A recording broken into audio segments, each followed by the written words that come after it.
All right, now without further ado, it is my great pleasure to introduce our panelists this morning. First up, I am really pleased to welcome and get to know Melody Short. I am a bit of a resume aficionado, and we were joking a little bit, before we started broadcasting here, and that really just sort of curious where Melody finds time to sleep. She's the co-founder of the Richmond Night Market, co-founder of the Jackson Ward Collective, which is an incubator and resource provides resources for Black-owned businesses here in Richmond, Virginia. Marketing director at the Metropolitan Business League. She's got a background in marketing for Sony Music, and somehow finds the time to sit on various boards, including the Africana Film Festival and an advisory board to the city of Richmond around minority business enterprise. And somewhere in there, I gather that she finds time to be a great mom. So I don't know, a woman with too much on her plate, but we're so thankful for all that you do and bring to make our community as vibrant as it is. So Melody, it is great to see you, and thank you for being here today. Thank you for the opportunity to join the conversation. Absolutely. And next up, it's my pleasure to introduce Holly Byrd Miller. And no slacker here either, as I look at the accomplishments that you've accrued over the years. Holly is the founder and CEO of Makeup by Holly, providing international makeup, hair, and styling, public speaking, certified instructor for makeup. And also somehow you're the COO of MLR agency in Boston, Massachusetts, because you don't have enough going on every single day. I think it's awesome to point out that you've worked with some notable names that folks are definitely going to recognize, including Chanel, Yves Saint Laurent, Giorgio Armani. First off, just where in the world do y'all find the time to do all of these things? Holly, it's great to have you on, and I'd like to start the conversation with you. If you could tell us a little bit more about Makeup by Holly, that would be awesome. And just give us, a sort of brief history of that world. Sure. Well, thank you so much for having me, Kevin. It's an absolute pleasure to be on, and it's great to be on here with Melody, a woman whom I greatly adore and admire for all the great things that she does in the community. So Makeup by Holly is a global brand of fashion stylists, wardrobe stylists, makeup artists, videographers, photographers, and we provide services that meet the needs of professionals and brands across the country. We are really committed to helping brands and professionals create camera-ready looks or signature looks to help them to attract the attention of their target audience and to help them get noticed and to increase their revenue. So our clients are some of the best, not only in Richmond, but throughout the country, who are literally the faces of their business. And as such, we have about 3 to 5 seconds online to get the attention of our target audience. And so we're helping our clients to be able to do so successfully. I love it. And I have to admit that I tried to tighten up my line a little bit, knowing that I'd be talking to you today. So I don't know. Melody, I want to turn to you and tell us a little bit about, let's start with Richmond Night Market and tell us a little bit about how that idea came to fruition. And then and please be freewheeling here. Tell us about, the work that you're doing with the Metropolitan Business League. And then I think your newest initiative, the Jackson Ward Collective, has been getting some great press, and really want to shine a light on that today. Mm-hmm. Well, thank you. I really wish, and we joked about this prior to the session, that I would have had an appointment with Holly before hopping on this call. But again, thank you, Kevin, for creating a space for us to have this dialogue. I have spent, I would say, almost the past 20 years committing myself to supporting minority-owned businesses around the country and with the various organizations that I've been afforded the opportunity to work with. And so I'll start with, the Richmond Night Market, which I'm the co-founder with Adrian Cole Johnson. We created that out of a need to ensure diversity within the space of art here in Richmond, but also to give artists a real opportunity to create some income for their business. Many of them are incredibly talented and gifted artistically, but they didn't have the marketing tools or just business tools generally speaking. And so that's where we come in and kind of bridge that gap. And so we started the business as an artisan cafe. It transitioned into the Richmond night market in 2019. Next year will be 10 years that we have been in business, providing the same consistent work of creating pop-up shops throughout the city. We owned a co-op. It was a pop-up co-op, but we did that.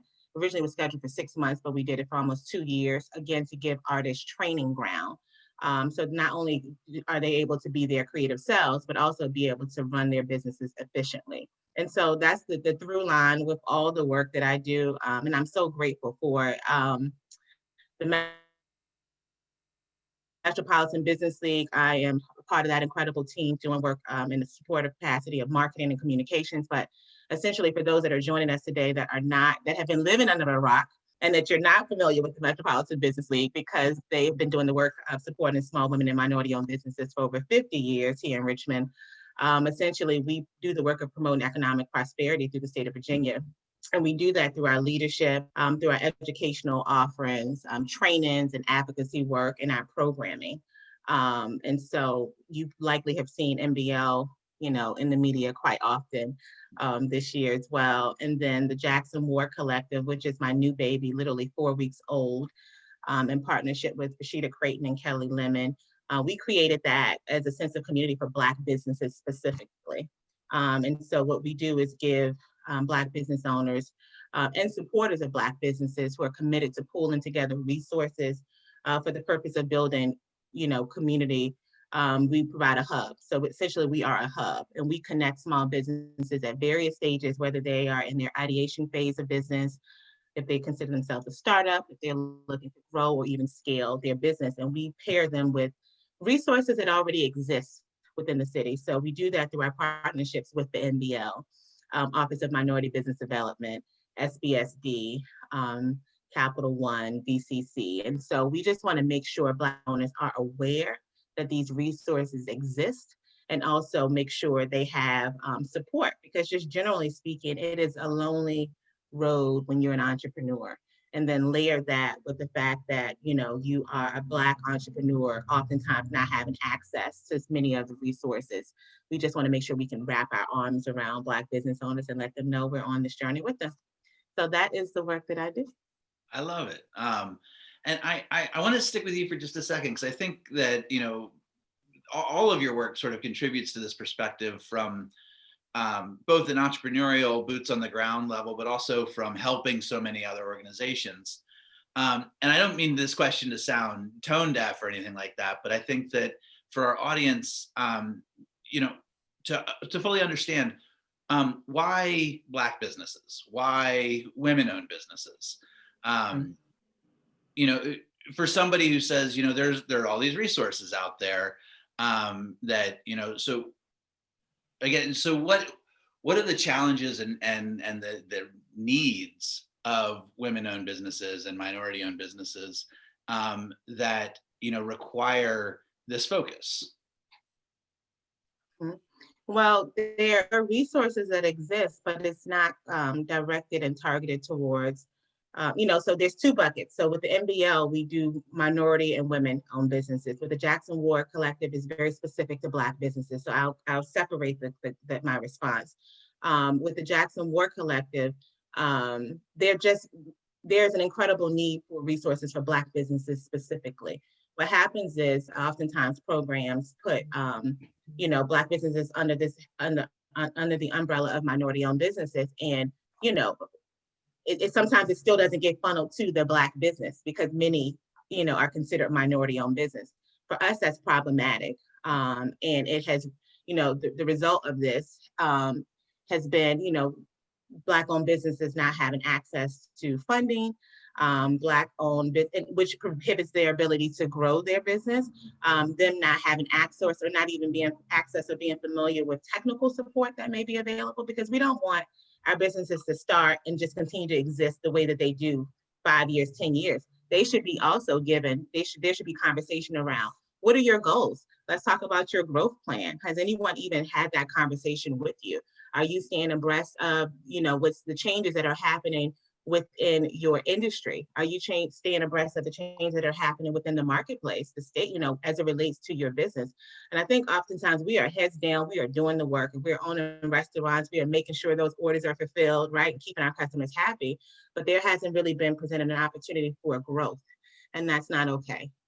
And so Jackson Ward Collective says, listen, we will help bridge that gap. We will bridge it ourselves directly, or we will team you up with local organizations that have the resources so that the gaps can be bridged. But we're talking and we're being honest. I mean, there's the inequities that exist. There's still inequities that exist, and that's the why, right? Around supporting Black-owned businesses and women-owned businesses, and it is institutional. And, and so it's our responsibility to kind of crack at that and really say, how can we work with leadership so that we can dismantle the systems that are in place that are not providing an equal playing field for all of us.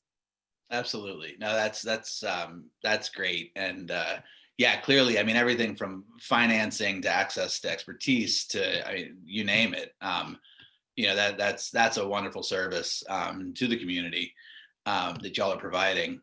Holly, I'd like to turn to you, and I'm curious. Can you?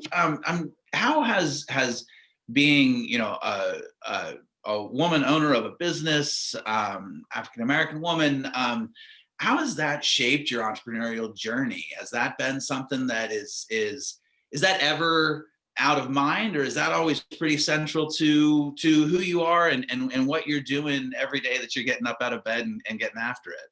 Absolutely. It's central to everything that I do. It's every thought, every action, everything that I do for myself, as well as my Makeup by Holly Beauty partners. And so to just kind of even piggyback off of what Melody was sharing, I mean, she's absolutely correct in that a lot of us have not had equal access to capital. A lot of us have not even been viewed as actual businesses, to be honest with you. I've heard people even articulate that you're not a real business if you don't have more than 2 employees. And so I've seen that from a micro business perspective, because I'm an LLC, but I'm a sole proprietor. I'm a micro business owner. And the challenges that small business owners face, but especially micro business owners, has been really illuminated over the last several months in light of COVID and all of the civil unrest. And so how we are conducting ourselves on a day-to-day basis, especially in light of all of that, is vitally important, and we're being looked at under a microscope because of it.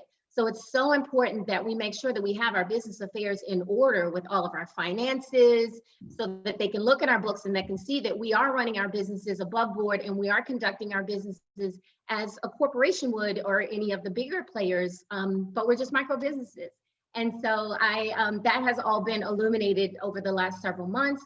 And so everything that I do on a day-to-day basis is conducted from the lens of a business owner who is trying to make sure that not only I have opportunities for myself, but also for all of my beauty partners, which is a collective of beauty professionals throughout the country. And so it's really important that we continue to support each other, but making sure that we are fully aware of the resources that the Metropolitan Business League, for example, provides, the Small Business Administration, LISC, and all of the local and regional resources that we have. It's really important that we continue to conduct ourselves as appropriate businesses and making sure that we're aware of all those resources that are available. Awesome. So, I want to stick with you because obviously your business requires being up close and personal with your clients. I'm sure, in March and April, we weren't sure if and when that would be safe again. And, obviously we've wrapped our head around some practical procedures and things like that, but there still exist a lot of challenges. How have you, we joke around the office that there's a drinking game to be had with using the word pivot, because it seems like everybody has to pivot and it comes up in every conversation. But, what are the changes that you've had to make, and how have you sort of risen to meet the challenges of COVID these last couple months? Yeah, so you're right. I mean, we absolutely have had to pivot. No, we as beauty professionals, especially licensed and certified beauty professionals, we've always had to operate by safety and sanitation procedures. And so we've always kept that top of mind because our clients, which are, some of the same clients that Melanie serves, the CEOs and the entrepreneurs who are running these organizations and associations. So we have to make sure that we're operating by those safety and sanitation practices set by the CDC and other agencies. So we've always done that. But with COVID, we've had to elevate that just a little bit more and making sure that we're wearing our face shields and that we're wearing gloves and we're changing those gloves in and out between every single client. Making sure that we're sanitizing and using proper disinfectants and chemicals that will make sure that we're not passing along any germs or anything like that. We are also make sure that all of our beauty partners also went through that same safety and sanitation certification as well, because our licenses are on the line, and not to mention our safety, our safety as well as the safety of our clients. So we've made sure that we've always kept that top of mind, operating by those safety sanitation practices and guidelines. And as far as how we've pivoted operationally, we have enhanced our virtual services. So we realized that some of our clients are still a little shy about having us in their offices, in their homes, on location. And so we make sure that we've enhanced our virtual services so that we can give them step-by-step, one-to-one guidance on how to be camera ready, how to get ready for those Zoom meetings when they're literally, on a panel discussion like this, or when they are presenting to hundreds of clients across the world. We want to make sure that they're aware on how to be camera ready with certain colors, with certain products that are going to make sure that they look like the best version of themselves. And because we have a motto: if you look good, you feel good. If you feel good, you do good. If they look good, they feel like they're presenting themselves in a professional manner. It helps to boost their confidence. It helps to make sure that they can then go out and deliver on that panel discussion or on that speech that they need to deliver on, and they're feeling like the best version of themselves. I love that. And I'm definitely guilty of having, fabric on the inside of a pair of jeans where I'm like, I like the texture. I like the look of it. Nobody knows, but I've got a little boost, when I've got that on. I feel like I perform maybe just a little bit better. Sure. Melody, I want to turn to you. You interact with a ton of folks that are on their entrepreneurial journey from startup to established business. What are you seeing in these communities in terms of dealing with COVID? Specifically, I'm curious, is technology playing a role in sustaining some businesses right now? How are folks? How are folks really grappling with this, now that we've got to this place of sort of COVID fatigue? And I think that we can all admit to being fairly exhausted with the state of affairs, but clearly it hasn't gone away. And we're 8 months in and dealing with it and just trying to figure out how do we both survive but thrive on the other side of this. And I'm just curious if you've seen any techniques or any, stuff that folks are doing that you interact with regularly that stands out to you. Well, first I want to say, Holly, I love that you're offering that service because, people are really trying to figure it out. And as you step outside of your home, you typically step out and you present yourself a certain kind of way. But for folks that have not worked from home previously, they're still trying to figure out what that needs to look like. And folks are being interviewed. So I love that you are offering that service so folks can continue to present their best selves when participating in panels and engaging and having business opportunities virtually. You know what, Kevin? I think we're all still figuring it out. I think the initial pivot was, for most businesses, we want to still be able to deliver the products and services that we deliver. And so naturally, the online virtual platforms in many ways have allowed us all to be able to do that very thing. The fatigue has set in. And so in my mind, it feels like there's going to be another pivot. However, because, people, and let me tell you what my other pivot has been. When I schedule meetings, they're not always virtual. I feel that people, I don't know if, we've got away from this whole concept of conference call, but it's like, I don't necessarily want to see everybody, or you likely don't even want to see me all the time, juggling homeschooling, right? So it's like, I think it's important for us to be intentional about creating balance opportunities with your staff, with folks that you're doing business with, your clients. Everything does not have to be virtual. It really does not. I am seeing there is a learning curve for, just depending on the business model as it relates to technology. some of the business owners, that may have been in business, like what we would consider legacy businesses, and they may not have had to rely on technology as much as you do present day. They've had to really take advantage of technical assistance opportunities that have been made available through local programs like ALISC, like the Office of Minority Business Development. And so those programs are critical right now because we can't have a legacy business on a decline because of, just a learning curve. It's not okay. It is our responsibility to show up for them to bridge the gap.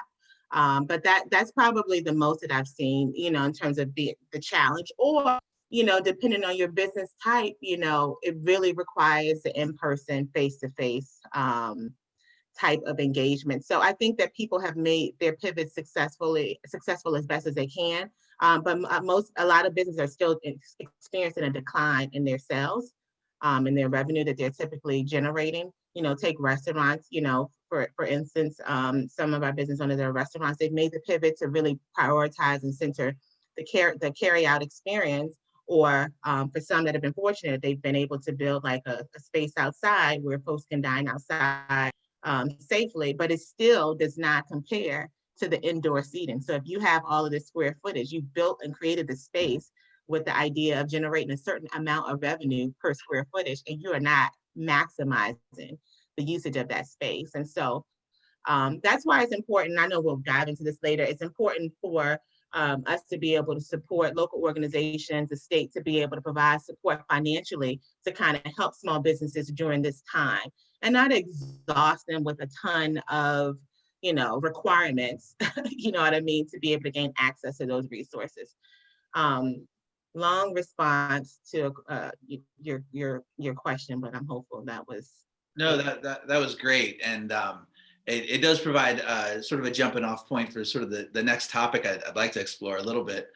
As we talk about, small women-owned and minority-owned businesses, there's an allusion there to, niche communities. And we've talked about the networks that exist to support, whether it's through resources and funding, or just, heck, that emotional support of saying, hey, I'm going through this too. Holly, I'm curious, in your business journey, and particularly in the last couple of months, have you relied on your network more so than perhaps in the before times? And again, whether it's emotional support or whether it's like, hey, I have this business idea and I know that I can rely on you guys to help me, bring it to fruition.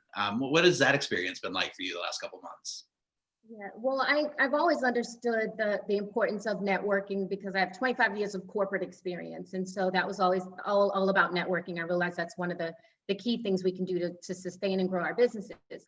But in the last several months as an entrepreneur, that has become that much more apparent, probably more apparent than ever before, because it takes a community rallying together to be able to support each other through all of these challenging times. And I've been really fortunate I'm a founding member of the Jackson Ward Collective. I love the work that Melody, Kelly, and Rashida are doing because it's vitally important to the sustainability or even the growth, or even some businesses or startups, for us to rally around each other and provide the resources, provide the education, the opportunities to help us to grow our businesses. So I've been really fortunate to be a founding member of the Jackson Ward Collective. Also associations like the Metropolitan Business League, where it's hundreds and hundreds of small businesses, minority business owners, female business owners who are doing the same thing. We're networking, we're leveraging one another, we're making sure that we all can continue to thrive in these current times. And I've been really, I could say I've been more optimistic than ever, because I've seen how we have come together. It hasn't created a divide amongst us. It's created more of that collaboration and that support of one another. And so, organizations and associations like that, as well as LISC and the SBDA, I've been really fortunate to network with a lot of amazing organizations, associations, and other entrepreneurs in the organization, in the community, to just continue to support one another. I love it. I love hearing that. I think that I often come back to the sort of thought that we're more than the sum of our parts, and together we can achieve so much more. And I think that from my experience as a former business owner in Richmond, it's a collaborative place. And coming out of restaurants, frankly, saw that there was always this, hey, we're competing for the same mouths, but if we do it well together, we'll bring more people out for dining. And I think you see that in a lot of the communities around Richmond. Melody, I'm curious, are you seeing a more collaborative spirit these days? I know that it's the communities in Richmond are incredibly vibrant and self-reliant on each other. But given like rising to the challenge, I mean, this existential threat to businesses, and sort of speaking to Holly talking about hope and optimism, have you seen that through the Jackson Ward Collective and through the Metropolitan Business League, that folks, maybe are intertwined tighter than they ever have been before? Yeah, I would say that that is probably what's been most beautiful during this time. I personally think that, community and just operating, collaborating with other organizations should really be the rule of thumb. Like that should be what guides us in our playbook of, for our small businesses at the community level. And so I actually have two examples. With the Jackson Ward Collective, we were recently the recipient of the Capital One Impact Initiative grant. And so Capital One announced, that they, giving out millions of dollars, but a certain amount was allocated for Richmond. And so, and this grant was, just kind of building on their commitment to, making sure that they're advancing racial equity and affordable housing and just kind of supporting small businesses and workforce development. And so that to me demonstrated, listen, if you didn't know, let us, remind you again, because we've also received funding from Capital One for the Richmond night market. So they, in my opinion, through my experience, they really walked the walk. And, even when there's not a crisis, and then stepped up a bit more, during a crisis. But also the Metropolitan Business League. I mean, we recently was just afforded support by Dominion and Altria and Capital One again, and Robbins Foundation, the Community Foundation. And we launched a collaboration with them that we're calling We Care RVA Rebuild Grant. And so as a result of that, as a result of all of these community partners, we have Venture Richmond on board, LISC on board, Virginia Community Capital on board as well. Chamber RVA is also one of our partners. So I just rattled off of like 10 organizations that are quite powerful within our city, right? And so we came to the table and we said, listen, we have to figure out a way to support our small business community that have suffered and continue to suffer as a result of COVID-19. Those have been impacted by the social justice demonstrations. How can we support them with funding? How can we support them with technical support to get them back up and running and to ensure their ability to thrive even still during this time? And so just last week, we awarded grants valued at $2,500, 5 grand or 10 grand to 55 businesses in Richmond. Thanks to that collaboration. Yeah. And that was phase one. And so we'll do it again in December. And MBL, gave money away in a grant form at the beginning of COVID. So, but our ability to do that was a direct result of collaboration and folks coming to the table saying, listen, it's important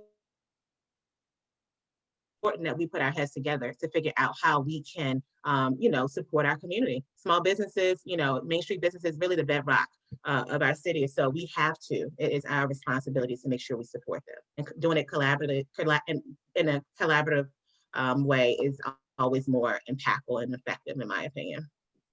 Absolutely. And I think it is a bit of a testament to our region that you can rattle off from the top of your head 10 organizations that are providing this key support. And if we put our heads together and really thought, we'd probably come up with 30 more, which is just phenomenal. Can you imagine if we were all intentional about doing this? I mean, it's really power and community. We have to have the will, the desire, and the commitment. I mean, there's nothing that we can't do, but it starts with intention. I could not agree more, Melody. And as a recipient of the grants from the Metropolitan Business League and the services from LISC and some of the resources from the Small Business Administration, I could tell you that there were a couple months where we had no business. Everything was completely wiped off the books. And without the support, the financial support from some of those organizations, I probably wouldn't be here today. I probably wouldn't be speaking to you today. So thank you so much. You're right. It's all about that collaboration. And I'm so very thankful and proud to live in a community, live in Richmond, Virginia specifically, where we understand the value of that. And I hope it will continue from this point forward. I hope we won't revert back to the old ways, but I hope it'll continue from this point forward, because we definitely have pumped some new energy into this city, and it's a great place to live right now and a great place to be an entrepreneur. I couldn't agree more. And I think that the inspiring stuff that we've seen from whether it's small businesses collaborating, everything that's come out of the social justice movements has been absolutely inspiring. And I hope that very much so that we've crossed sort of the Rubicon there, where there is no going back. And it says, hey, this is how we do business now. This is how we imagine our vibrant communities. And I just applaud both of you for being key parts of that. So we've talked about, some nonprofits and NGOs that exist to provide resources and funding and support. But I'm curious, and this is always one of my favorite sort of crystal ball style questions. If you had 5 minutes in front of Congress or the governor, what is sort of the elevator pitch? For what are the needs of small growing businesses right now, in the communities that you interact with regularly? Melody, you want to start us off on that? And it will be 30 seconds. I mean, it's very easy. The first thing is you're giving our small business community access to grants funding. We need for it to be tax-free. We need for the grants to be tax-free.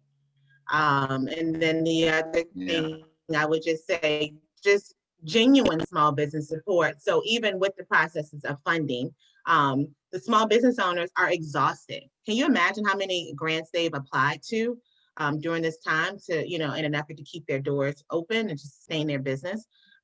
Make the process a little bit more streamlined so that it's not that you're not trying to take their firstborn child, because it almost feels that way, and just make it so that they can, provide the necessary information for accountability purposes, right? But not so cumbersome. And so those will be the two things, because that's the feedback that I continue to hear.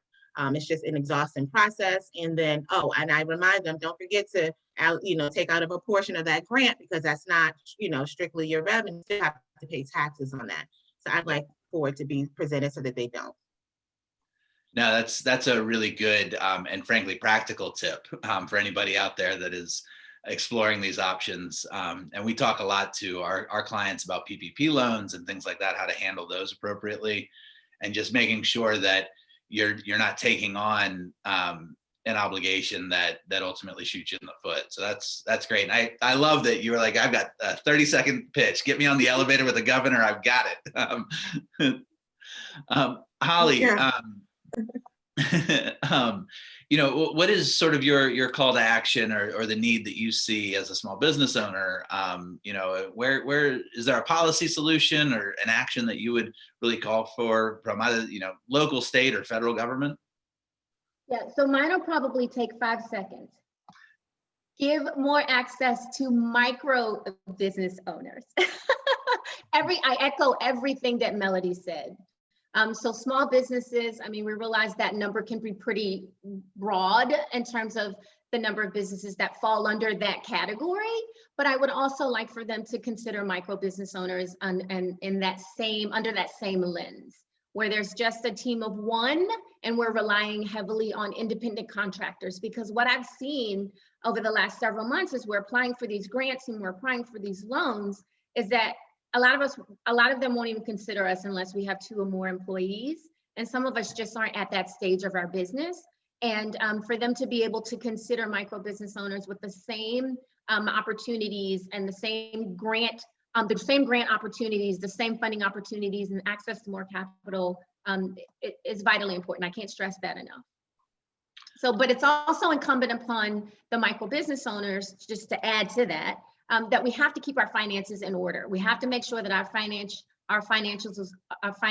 are in order, while also operating ourselves in the same way in which these small business owners are doing so. And so the three things I can say I've taken away from the Jackson Ward Collective is you need to have your 3 A's: your accountant, your attorney, and your advisor. And so making sure that they have those things so that when financial institutions and the government and such are looking at them for funding opportunities, they realize that they do have their business affairs in order. That's a really interesting insight. And I know that I have often struggled with the way that government classifies small businesses. Because I mean, I remember, I think it was, I can't remember the member of the House of Representatives, but he said that 400 and fewer employees makes you a small business. And I'm scratching my head, like 400 employees is a massive operation compared to a 6-person restaurant or a single person sole proprietorship. And the policy answers for those organizations are wildly different. They are, and I was so discouraged when the initial rollout of the PPP loan requirements came out, and the number of small businesses who received those loans who didn't, I won't say they didn't need them because I can't really determine who needed them versus who didn't need them, but the requirements being as the requirements were the same, whether you had 2 employees or 400 employees, I just didn't think that was fair. And for the number of businesses that got those PPP loans and said, you know what, we're giving these back because we don't even really need them. There are really, truly micro businesses who need these, and smaller business owners who really need this. So we're going to give the money back. That, for me, just really highlighted some of the deficiencies and some of the problems that we have in how some of these regulations were being made and handed out. And so I hope the government learned a great deal from this experience in particular, and will make some significant changes moving forward for micro businesses and small businesses. Sure. Melody, I'm curious, have you seen similar sort of frustration in the entrepreneurial community that you interact with regularly? I don't want to turn this into a put down fest on the legislative process. No, it's okay. No, yeah, I've experienced it. I mean, I've experienced it locally. I've experienced it in other states, like with other folks businesses that I've worked with outside of the state. And it's been disheartening. I mean, I really applauded those organizations that had hundreds and hundreds or even thousands of employees that returned the money, because it's kind of like, are you kidding me? The things that we did with the MBL, because of this feedback, with the We Care RVA grant, we did make it so that applicants are able to count their 1099 team members. And so we removed that restriction because this is what the community is saying. And so we have to honor, we have to be able to make it, like I said before, easier, not so exhausting for them. So yes, we have heard it. The applicants were incredibly grateful that we said, listen, we will count your 1099 team members as, I don't know if there are any lawyers on the call, so I don't know that I can say as employees. I don't know if I can really technically say that, but you all get the gist of it. So yeah, that has been the feedback. That and again, like I mentioned before, just the process being exhausting, not streamlined. So with Metropolitan Business League, Floyd, our CEO, was very much so committed to making sure it was not difficult because his priority was getting this community the resources that they needed. And so we put together a team of a selection committee. That's the other piece I want to touch on that too. If there's a selection committee involved to give the green light on who's to receive the funding, it's critical that the selection committee looks like community, and it's just not a whole committee of white men. And so, that's really, really, really important because our community is diverse. And so the selection committee should be a reflection of the folks that, occupy the city.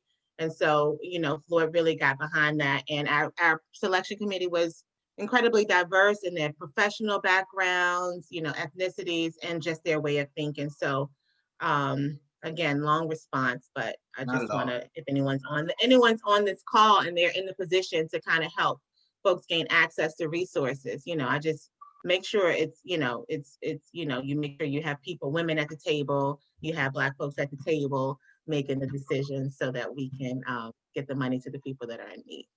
100%. I mean, equity and representation if we walk away with just that being the call to action, then I say this is a successful conversation. I know that we're getting close to the lunch hour, and I want to be respectful of everyone's time. I always like to end these conversations sort of on a positive note. I think that as we look at the last 8-9 months, there's been a lot of challenges. There's been a lot of reason for concern and anxiety. But I also think that there have been bright spots. And I think I always like to ask my guests, in 5 years, when someone says, Melody, maybe your daughter says, what were you doing during the pandemic? Or you're recounting, what's the thing that's going to stand out for you? Holly, do you have a positive interaction or something that, whether it's a client or someone in the community, where you just said, hey, that put a bounce in my step and it's gonna stand out to me as I think about this difficult time? Absolutely. I have countless encounters, but one that comes to mind or is top of mind is I was fortunate enough to participate in a project called RVA Mic Share. And so that was led by some amazing women in the community. About 30 African-American women were paired with 30 Caucasian women. And we were able to share our perspectives on what it's like to be African-American living in the current times.